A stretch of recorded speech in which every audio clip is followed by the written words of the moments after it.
दोस्तों, आज की कहानी है मम्मी जी। दूसरों की बहुओं की तुलना करने से पहले खुद की भी तुलना भी किया कीजिए। दोस्तों, कहानी शुरू करने से पहले अगर आपने चैनल को सब्सक्राइब नहीं किया हो तो कर लीजिए ताकि आपके पास पहुंच सके हर नया वीडियो। रीमा, ये कौन सा लिस्ट भेजा है? उसमें ये सब क्या लिखा है? काजल, मस्करा, लिपस्टिक, बिंदी वगैरह वगैरह, ये सब तो तुम्हारी पर्सनल चीजें हैं ना, उसे क्यों इस लिस्ट में शामिल किया? मनीष ने खींचते हुए कहा।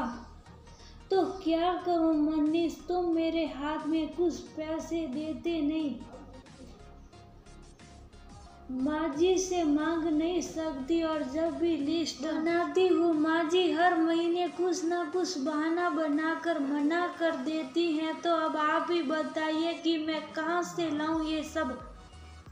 रीमा ने भी गुस्से में कहा, अच्छा अभी रखो, घर आकर बात करता हूँ। कहते हुए मनीष ने फोन रख दिया। रीमा पूरे दिन सोचती रही कि शादी से पहले तो कभी कोई ऐसा दिन नहीं होता कि आंखों में काजल मस्करा लगाया ना हो और लिपस्टिक के तो कितने शेड्स रहते थे उसके पास और बिंदी के पैक्स तो कभी खत्म ही नहीं होते थे। बचपन से उसे वंश संवर कर रहना पसंद था।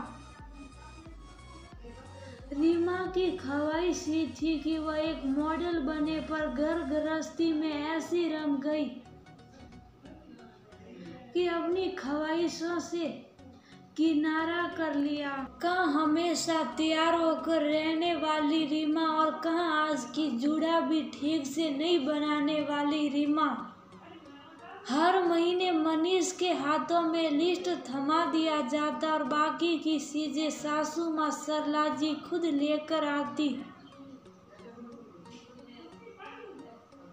एक भी पैसा रीमा के हाथों में दिया नहीं जाता और हर बार मायके से लाना भी रीमा उचित नहीं लगता, इसलिए उसने ये सब चीजों से मानो मुंह ही मोड़ लिया था।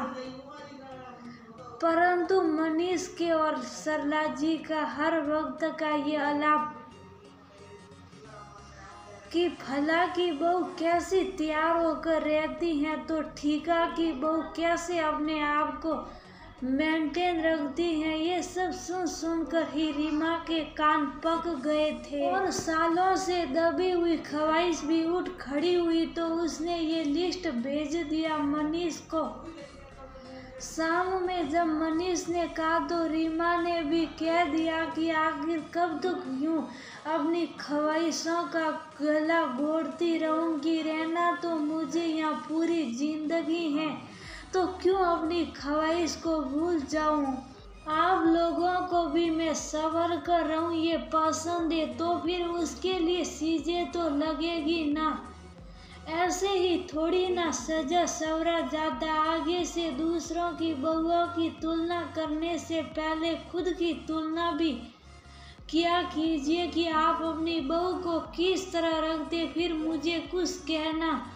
रीमा की बात सुनकर मनीष और सरला जी बगले झांकने लगे क्योंकि रीमा की इस हालत के जिम्मेदार वो दोनों